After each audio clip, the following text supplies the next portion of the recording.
वैदिक पर्सपेक्टिव के इस YouTube चैनल को सब्सक्राइब करें, वीडियो को लाइक व शेयर करें।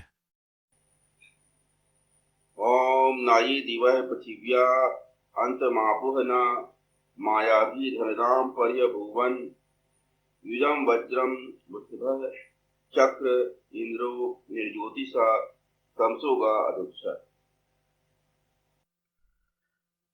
नहीं प्राप्त किया जिन्होंने स्वर्ग और पृथ्वी का अंत, नहीं किया प्रज्ञाओं द्वारा धन देने वाली का सर्वतः तिरस्कार। युक्त को वज्र किया वृषभ ने, इंद्रियों को वश में करने वाले ने निरंतर दोहन किया ज्योति पूर्वक अंधकार की गमन की जाने योग्य का। ये ऋग्वेद के पहले मंडल के 33वें सूक्त का 10वां मंत्र है। आक्रामकता आपके अंदर है तो हर जगह काम आए। आपने अपने व्यक्तित्व में जिन चीजों को स्थान दे दिया, आप उसी के अनुरूप व्यवहार करेंगे हमेशा। कौन सी परिस्थिति सामान्य मानते हो आप जीवन में? जीवन एक सतत धर्म युद्ध है। आप हमेशा विपरीत परिस्थितियों से लड़ रहे हैं। आपके मस्तिष्क में इतनी विचार तरंगें प्रभाव डाल रही हैं जो कि आपको वैचारिक रूप से पराजित करने के लिए निरंतर प्रयासरत है। अगर आप उनसे अपने आप को बचाते हैं और सरवाइव करते हैं तो अपनी मानसिक शक्तियों की प्रबलता के कारण। तो धर्म तो पूरे जीवन में है ना, कोई स्थिति को आप विशेष नहीं दे सकते। आप क्या है कि असामान्य परिस्थिति को कई बार आमंत्रित करते हो तो परिस्थिति असामान्य जाती है। असामान्य परिस्थिति क्या है जीवन में?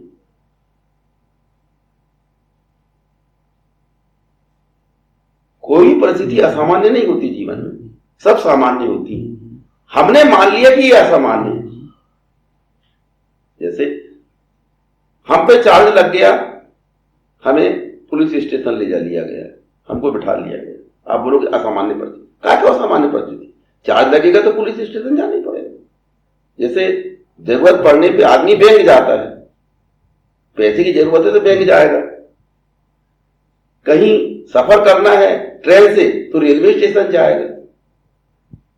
बस से जाना है तो बस स्टैंड जाएगा, है ना।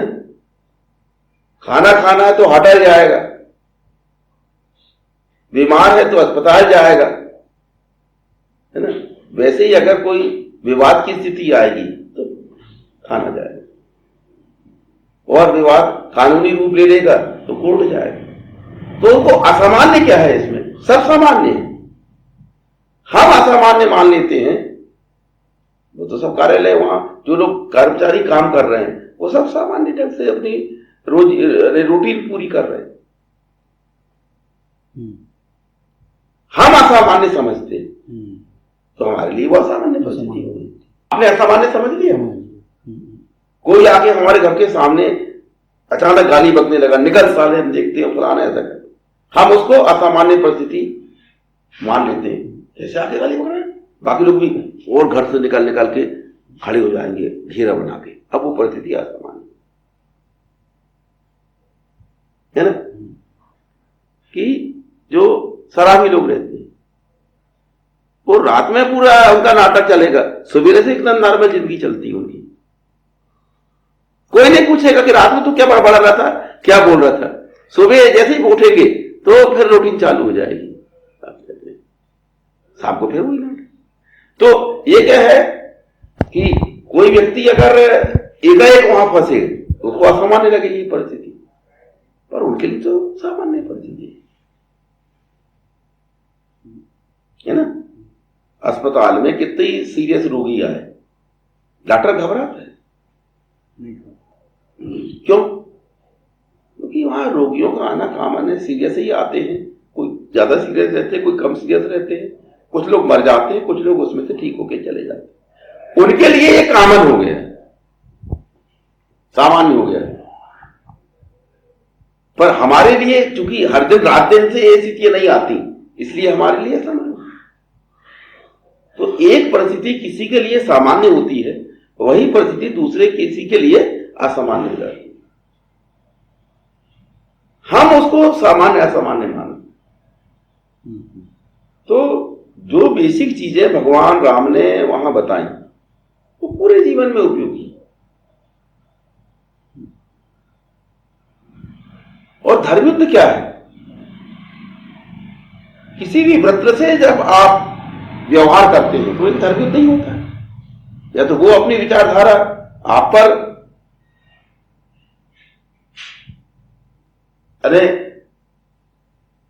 आपको प्रभावित करने के लिए, आप पर अपनी विचारधारा को स्थापित करने के लिए प्रयास करता है, या तो आप करते हैं। धर्मयुद्ध नहीं। तो अब धर्मयुद्ध की क्या है कि विभिन्न स्टेज।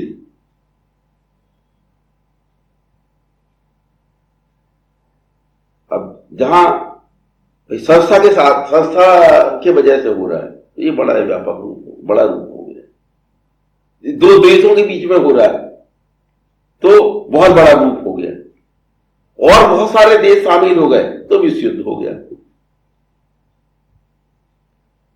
और तो घर के अंदर पति पत्नी में हो रहा है तो किसी को पता भी नहीं, चर्चा नहीं होती। तो यही बात है कि चीज जो है उसमें कितने लोग प्रभावित हो रहे हैं, उससे उसके बड़े या छोटे होने का हम आकलन करते हैं। पर कई बार किसी को भी नहीं पता चलता तो भी बड़े निर्णय हो जाते हैं। अगर व्यक्ति बड़ी पोस्ट में, आपके निर्णय से कितने लोग प्रभावित होंगे, उससे वो निर्णय बड़ा या छोटा होगा।